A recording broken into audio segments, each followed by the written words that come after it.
Welcome back to another FPL video. This is going to be the final set of price reveals before the game officially launches, which could be sometime today. If not, it will be later this week, but we're all anticipating a release on the 5th of July. And we're going to start with Arsenal here and work our way up to the other teams we haven't covered. The rest will all be there and covered in the other FPL price reveals video that I made yesterday, so be sure to check that out. Drop this video a like if you enjoy it, smash the subscribe button, and also share this video around. Consider becoming a patron or channel member to support the channel even further and get exclusive early access to my videos. But let's jump straight into this, starting with the Gunners. We already had Martin Odegaard confirmed at 8.5 million on the first day of the price reveals, but Bukayo Saka comes in at the exact same price, and it'll be very interesting to see what Martinelli's final price is. If he's 7.5 or 8 million, I think he's the standout Arsenal midfielder. He might be the least nailed between him, Saka and Odegaard, but I also think he's the most likely to reach 20 Premier League goals, despite the fact that they all scored a similar amount of goals last season, and Saka and Odegaard, while being more nailed, also offer more creativity. But I think the Brazilian is quite underrated in that regard and was very unlucky not to get more assists last season. Then we've got Gabriel Jesus, also priced at 8 million, and he had the best points record per minutes, and he got 11 goals and 7 FPL assists. I think he had a pretty good season considering the fact that he was injured for 3 months, and of course that also included the World Cup, but he missed a big portion of the season, came back, started scoring goals yet again. He does miss a lot of big chances, but he also does offer a decent amount of FPL points. Is he someone you can trust to get 20 Premier League goals and finish most of his chances? No, but I think he can get 20 to 25 goal contributions and be a linchpin in the Arsenal attack. Then we've got Kai Havertz with a position change to a midfielder. He was a forward last season. He's at 7.5 million too, and he's another one that we should be keeping our eye on. He's going to be playing in this Xhaka role primarily, it looks like. That's what Arteta was talking about once the Havertz signing was unveiled, and whilst he can also play up front and play on the right wing, he's a very versatile player. I think his main position will be as a left central midfielder, aka an attacking midfielder as well, which Xhaka was playing in last season. And we've got Zinchenko at 5 million, so we've got a bit of options here to cover the Arsenal defence. If Ramsdale comes in at 5 million, then it's going to be between those two, I think, to cover the Arsenal defence. Ben White will probably come in between 5 to 5.5 million. That's what we're really kind of waiting for. Gabriel and Saliba too. So honestly, with the Arsenal defence, I think Ramsdale is still the one that appeals to me the most, assuming he comes in at 5 million. If he comes in at 5.5, then Zinchenko might be the best way to cover the Gunners defensively. Aston Villa also released their prices yesterday. We've got Buendia at 6 million. He was a creative force at Norwich City in the Championship. He hasn't been able to fully translate that to the Premier League, but he still had a decent season last time out, and he could definitely be one to look at. But the one I'm really keen on in the midfield for Aston Villa is Jacob Ramsey, who has scored and assisted already in the Under-21 Euro tournament, and I think he could be another breakthrough star. He's already kind of burst onto the scene, but I think this season is where he can maybe take it up a level and also increase his FPL output. Emi Martinez at 5 million remains a decent option, and of course we can't forget in his debut Aston Villa season he was incredible. He hasn't been able to reach that just yet or replicate that season, but he can still do a fairly decent job at that price point. And then we've got Alex Moreno at 5 million, but we also had Tyrone Mings confirmed as a 4.5 million defender, and I think that's the best way to cover Aston Villa defensively, even over Emi Martinez and Alex Moreno. But there's certainly 2 other decent options and probably the top 3 overall to cover the Villains defensively. We have Traore and Rafael coming in as 5 million midfielders for Bournemouth, and Zabani at 4.5 million, but Solanke is the standout here at 6.5 million. We discussed Kluivert yesterday too at 5 million, so Bournemouth might have a few decent options on offer, but I think Solanke is definitely the standout, especially if you are looking for a budget striker to partner alongside Harry Kane or Erling Haaland and go for more budget invested in your midfield. So honestly, with Bournemouth, I'm not going to discuss them too much. I think Solanke is the one to really target here potentially. The rest are just ones to maybe keep an eye on in the future. They've got some decent young prospects like Kluivert and Zabani, but right now I'm not too interested.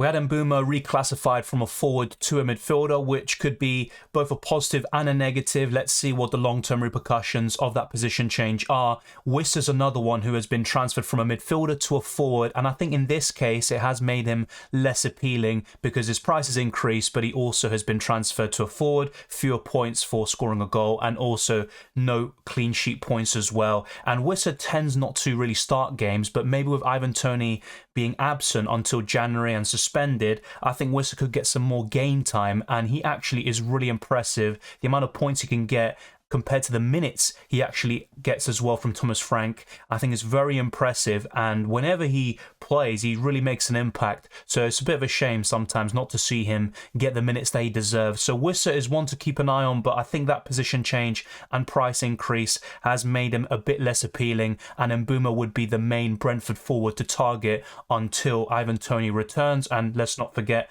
Mbeumo is a midfielder, but he could be playing out of position as a striker in the Brentford lineup. Then we've got Shade here at 5.5 million, who could also be someone else that's interesting. Ben Mee's at 5 million, and he's got the most goal threat in the Brentford defence. But we've also got Rico Henry at 4.5 million, and I think he is probably a bit better value than the English centre-back. So I think Rico Henry with the assist threat and the creativity at 4.5 million could be the best way to cover Brentford defensively, unless Pinnock also comes in at 4.5 million. He's also capable of the odd goal here and there, so it's going to be interesting to see what the other Brentford defenders are priced at, but so far I think Rico Henry is the best one.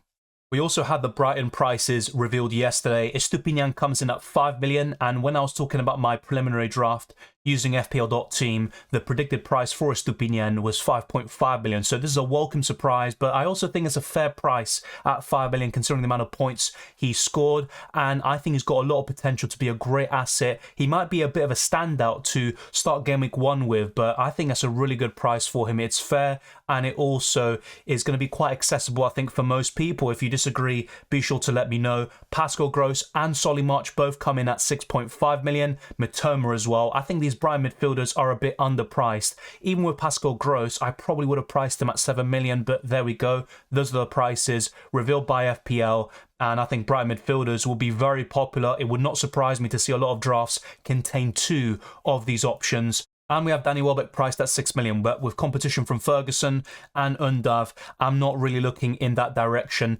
All the value for the Brighton assets is in the midfield. You've also got Estupiñán in the back line, Lewis Dunk, and Jason Steele in goal, who could all potentially be good value around 5 million. But the midfielders, I think, is where you're going to get the most value and the most points. So Mitoma, Solly March, and Pascal Gross look really, really intriguing. Just after I finished recording and editing my video yesterday, Crystal Palace revealed their prices. Johnston comes in at 4.5 million, and the same goes for Mitchell and Mark Gay. So potentially some decent value in the defence, and it could be a good 4th/5th defender rotational option there for you. And Edouard also comes in at 5.5 million. But apart from these kind of generic and decent options in the back line, I think Eze is the main Crystal Palace asset to really target at 6.5 million, which we discussed yesterday. He is someone I'm heavily considering involving in my first draft come game week 1. But these defenders also look pretty good. I think Mark Gay would be my favourite. Since Johnston got introduced into the team late into last season under Roy Hodgson, he did a pretty decent job and produced even some double-digit returns. So if you're looking for a 4.5 million goalkeeper, Johnston could be the answer there. But you've also got the likes of Bern Leno and Jordan Pickford, who will be competing for a spot, and also the newly promoted goalkeepers too. But I honestly think Crystal Palace could have some potentially decent value amongst all of their positions, but maybe the forward line is where things are a bit lacking compared to the midfield and defence. Everton isn't a team I'm interested in FPL-wise. McNeil could be a decent punt from time to time at this price of 5.5 million. Tarkovsky at 4.5. It's fair. I think that's pretty reasonable. But Everton, are they going to keep enough clean sheets even under Sean Dyche? I'm not so sure. I think where Everton will probably have the source of their strength, and the main reason why they'll potentially stay up yet again, is their home record at Goodison Park. So that's where you can maybe target an Everton defender from time to time for these kind of plum fixtures at home. And even against the bigger teams like Arsenal, Everton tend to be really strong in those sort of matches. Decore also the hero of Game Week 38 last season to keep Everton up, is priced at 5.5 million, and we've got a Iwobi at the exact same price. But honestly, I'm not interested in the Everton midfielders whatsoever. McNeil is always kind of a really good punt from time to time, but nothing more than that. He's not someone you can trust to have in the long term. Man United also had a pretty big reveal yesterday. Marcus Rashford comes in at 9 million, which surprisingly is more than the likes of Bukayo Saka, Martin Odegaard, and surely the likes of Martinelli and Bruno Fernandes as well. So it's really interesting now the way we're going to structure our midfields, because we've got Heung-min Son and Rashford at 9 million. You've got all the other midfielders I listed at around 8.5 million as well. You've got Mitoma, Solly March, etc. at 6.5. So suddenly there's a lot of different price points and potentially a lot of value, but it's all about nailing down those 4 or 5 midfielders. I think the way FPL have revealed their prices so far, it does indicate a really big move to 5-man midfield. So whether you go for a 3-5-2, maybe you go for a 4-5-1, it's up to you. But I think 5 midfielders is the way to go, with the way that you have so many different potentially great value midfielders at your disposal from different teams. Dalot also comes in at 5 million, so you could potentially save $500,000 on the likes of Luke Shaw, and Dalot is very good for bonus points when he gets those starts. And Jadon Sancho has also experienced a quite significant price drop to 7 million. But I think Luke Shaw here, along with Rashford, is the standout despite being 5.5. And when I was using FPL.team and talking about my first draft, I included Luke Shaw and he had a 6 million predicted price. So I think at 5.5, I think that's pretty good. Luke Shaw isn't someone who has a great FPL record in terms of his points, but in terms of the bonus points and clean sheets he kept last season, it was very impressive. Man United only conceded 9 goals at Old Trafford, and with a home fixture against Wolves to start things off, I could easily see a clean sheet and between 6 to 9 points for Luke Shaw. The last team to reveal their prices was Manchester City, and the big news is Kevin De Bruyne being priced at 10.5 million, and with Salah being 2 million more expensive, it does encourage you to go a bit more different and take a punt on the explosive potential offered by Kevin De Bruyne. So I do like that price. Bernardo Silva is also another one experiencing a price drop to 6.5 million. He's played so many different positions for Man City, as a right winger, as a central midfielder, as a left back even, but he's such a quality player. He's always linked with a move away. He's not someone we generally consider in FPL, but he does have the odd moment of brilliance, of course. Jack Grealish is also at 7.5 million. That's a decent price, but I'm not too interested in him. And John Stones comes in at what we all expected, a 5.5 million price tag, and he is someone I'm heavily considering involving in my Game Week 1 team against Burnley away in the opening game of this season. But let me know what you think of all of these prices. Do you think some players are too overpriced, underpriced, whatever it may be sure to let me know. I think the standouts from here, though, are Kevin De Bruyne and John Stones.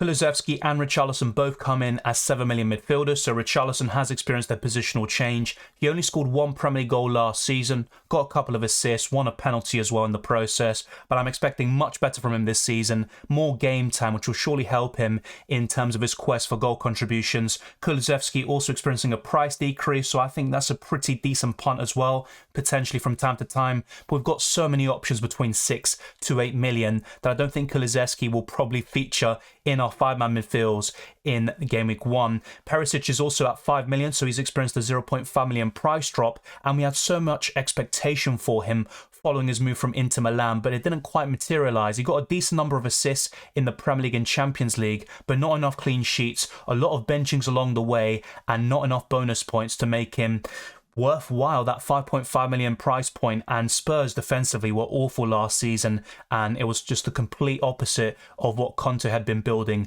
the season prior to that. Harry Kane comes in at 12.5 million, though. I don't think any of us can complain about that, and he's also 1.5 million cheaper than Haaland, and I know Kane had more minutes, so you could say if they both played the same number of minutes, Haaland would have a bigger gap, but I think Harry Kane could be worth going for over Erling Haaland, and it could be your differential sort of route. The problem is Man City have an incredible run of fixtures until Game Week 8 at the very least, and with Spurs their fixtures are a bit more mixed bag, so you probably would favour Erling Haaland to start the season, but you can't forget Harry Kane. And honestly, if I could, I would go for Erling Haaland and Harry Kane up front at the expense of Trent Alexander-Arnold and Mohamed Salah.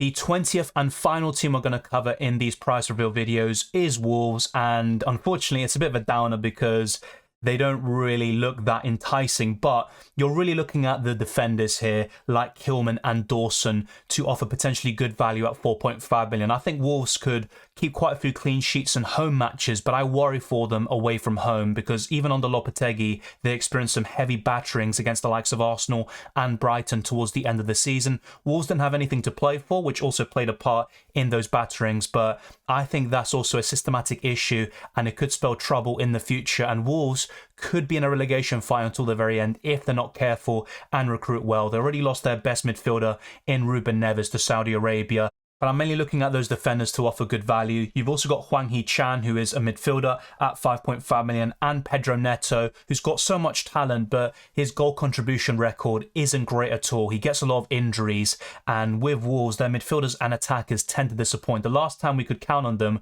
was probably with the likes of Jimenez back in the 2019-2020 season. So really with Wolves, go for the defenders potentially, or Jose Sarr in goal. But even then, you've got the likes of Sven Botman and Tyra Mings as 4.5 million defenders, and you arguably have better goalkeepers on offer around the 5 million mark. So with Wolves, it's probably going to be an avoid for now unless we see a dramatic improvement.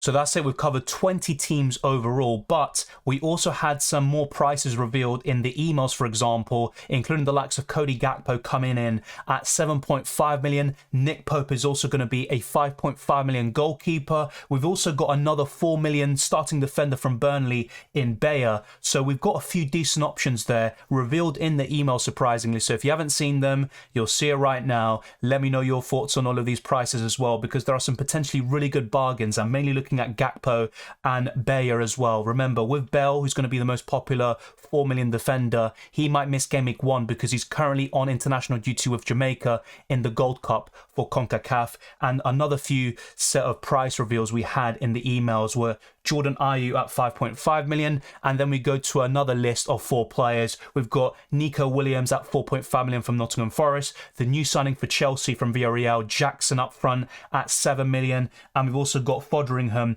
as a 4.5 million goalkeeper for Sheffield United, and Luton Town's Campbell as a 5 million midfielder. But really, from all those players I just listed, I think Gakpo and Bayer could really offer some fantastic value, and even Nick Pope is worth that 5.5 million price tag. And as I mentioned earlier in this video, Tyra Mings is officially a 4.5 million defender, and Aston Villa could really compete for a Europa League spot this season and potentially go even higher and punch above their weight. Thank you very much for watching this video. If you enjoyed it or found it useful, then be sure to smash the like button and subscribe for new. Let's try to get this video to over 300 likes. Let's keep on pushing towards 20,000 subscribers and beyond. You can follow me on Twitter and Instagram, DylanRCM, and check all the links in the description below for the Patreon, channel memberships, Discord server, and once FPL launches, the FPL League will be in the description of every single one of my videos, and you'll also see the code on the left hand side. Thank you very much for watching. These 2 price reveals in total are around an hour in terms of coverage, so I appreciate you being patient and